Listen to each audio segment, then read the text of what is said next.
ये जो आप बात बता रहे थे कि इतना पुराना संघर्ष था, लड़ाई था, लेकिन देश जब स्वाधीन हुए 1947 के बाद, तब तो ये एक्सपेक्टेड था कि शायद अब जाकर विचार मिले, लेकिन तब भी नहीं हुआ।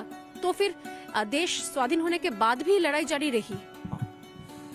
1949 में यहाँ जिसका कहते हैं कि भगवान 1934 में यहाँ से मूर्ति हटा दी गई थी, उसमें मूर्ति है और यहाँ पर नमाज और पूजा दोनों बंद था। तब यहाँ के साधुओं ने मिलकर के और वहाँ संघर्ष प्रारंभ किया।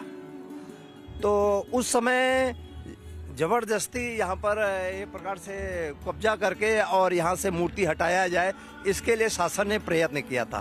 तब यहाँ आसपास यहाँ गोपाल सिंह विशारद करके यहाँ पर एक स्थानीय नेता थे और यहाँ जो अखाड़ा है उस अखाड़े के इस समय इसके जो प्रमुख थे वो राम शरण परमहंस रामचंद्र दास जी महाराज जो है दिगंबर अखाड़ा उसके प्रमुख है। उस समय नहीं प्रमुख थे, उस समय वो सामान्य साधु थे। उन्होंने संघर्ष प्रारंभ किया।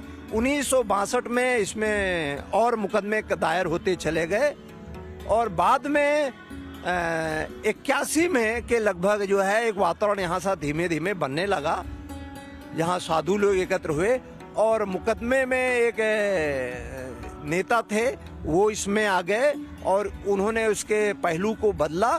तब ये मूर्ति के रूप में ये मुकदमा सभी साधुओं ने अपना समर्पण करके मूर्ति के नेतृत्व में राम लला इसके नेतृत्व में ये मुकदमा 1984 से प्रारंभ हुआ और जन जागरण प्रारंभ हुआ। तो जन जागरण के लिए पूरे देश भर में जो है राम जानकी रथ निकाले गए देश भर में जनता को बताने के लिए। और पहला आंदोलन जो हुआ है उसमें ताला लगा था, इसलिए ताला खोलो आंदोलन हुआ। ताला खोलो आंदोलन जो हुआ और 1 फरवरी 1986 ईस्वी को कोर्ट ने ताला खोला। तो इसलिए पहला आंदोलन तो ताला खोलने का था। फिर उसके बाद जन जागरण का अभियान प्रारंभ हुआ और 89 में जो है गांव-गांव में मंदिर बनाया जाए, इसके दृष्टिकोण से जो है शिला पूजन के कार्य मतलब ईंटों का पूजन का प्रारंभ हुआ। शिला जो है ईंटों का पूजन प्रारंभ हुआ। देश भर में गांव-गांव में मूर्ति पूजी गई और लगभग 2 लाख गांव में उसका पूजन हुआ। और पूजन होने के बाद फिर पहली बार ये हुआ कि कार सेवा करनी चाहिए। तो वो इसलिए कार सेवा के लिए तिथि तय की गई थी 30 अक्टूबर 1990 में। पब्लिक जो है वो अपने हाथों से भगवान राम का मंदिर बनाए, इसलिए हम उसमें क्या सेवा काम कर सकते हैं। इसलिए सामान्य जो राम भक्त था वो सेवा के लिए वहाँ पर उपस्थित हो, ईंट गारा जो भी हो, जिस तरह भी चाहे जिसकी सहायता कर सकता है वो उसमें जुटे, इसको कहेंगे कार सेवा। तो इसलिए देश भर में ये पंजाबी शब्द है और एक साधुओं का शब्द है अपने हाथों कर सेवा, मतलब अपने हाथों के द्वारा भगवान राम का मंदिर हम बनाएंगे। इसलिए देश भर में से लगभग 5-6 लाख के लगभग जनता को एकत्र होने का एक आह्वान था, जगह जगह से आई। लेकिन पूरे उत्तर प्रदेश में उस समय कर्फ्यू का वातावरण बना दिया गया था और मुलायम ने एक नारा दिया था कि परिंदा पर नहीं मान सकता। ऐसी स्थिति में लगभग 70-80 हजार के लगभग जो कार सेवक थे छुप करके भेष बना करके खेतों में से महीने भर से वो अयोध्या के आसपास जमा हो गए और 30 अक्टूबर 1990 को उन्होंने यहाँ अयोध्या का जो उस समय का जो एक ढांचा था उस पर उन्होंने भगवा ध्वज फहराया था। इसके बाद जो है प्रतिक्रिया में बाद में 30 अक्टूबर को भी 2 वासुदेव गुप्ता और एक और थे वो गोली में से मारे गए थे, वो शहीद हुए थे। इसके बाद मतलब ये आंदोलन के लिए तब उत्तर प्रदेश सरकार का कोऑपरेशन तो था भी नहीं, मतलब ओपनली वो गोली भी चला दिए और उस गोली में 30 अक्टूबर में भी गोली चलाई, 2 नवंबर को चलाई और 2 नवंबर को जो बंगाल के जो एक उद्योगपति परिवार के थे शरद कोठारी और राम कोठारी, दोनों जो है वहाँ हनुमानगढ़ी के पास एक लाल कोठी करके एक स्थान है वहाँ पर वो मारे गए थे। और उसके साथ माने कहा जाए कि सैकड़ों के लगभग कार सेवक पूरे जगह जगह पर वो मारे गए थे। वो तो सब मतलब कि देश के बहुत सारे प्रांत से आए थे, सब तो ऐसे बात नहीं थी उत्तर प्रदेश के थे, पूरे देश भर से कार सेवा आए थे।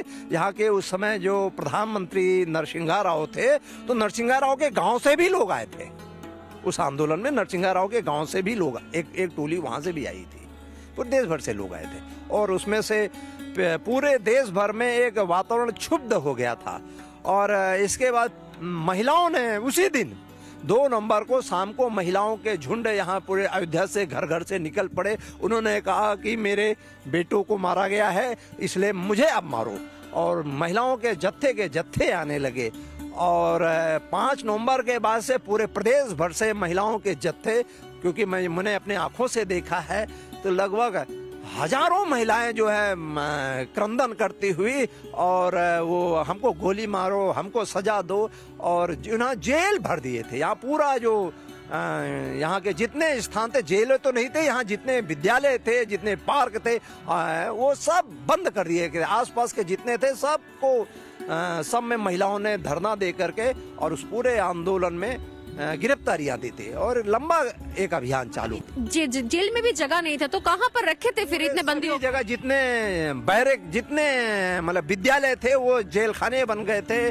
जितने जो है जानवरों को रखने वाले जो स्थान, कांजी हाउस जिसको कहते हैं, वो सब छोड़ दी, जानवरों को छोड़ दिया गया था, वहाँ आदमियों को रखा गया था। और जनताओं ने ऐसे कोई स्थान नहीं थे, सबको फुल कर दिया था। पूरे देश भर में एक विद्रोह की परिस्थिति खड़ी हो गई थी। जान मरने मारने के लिए जनता उतर गई थी। वो एक दृश्य बड़ा था। उसके बाद का बहुत सारे खबर चीज तो सामने आए थे। आप बस आखिरी एक सवाल ही पूछना चाहेंगे मिश्रा जी, आप इतने छोटी सी उम्र से ये आंदोलन देख रहे हैं और इसके साथ भी है, क्या लग रहा है अब वक्त आ गया है कि इंडियन हिस्ट्री में राम आंदोलन का एक चैप्टर होना ही चाहिए? राम तो जन जन के आराध्य हैं, और हर घर में रामचरित के मानस के रूप में, वाल्मीकि रामायण के, और लगभग भारतवर्ष में 101 प्रकार की रामायणें हैं।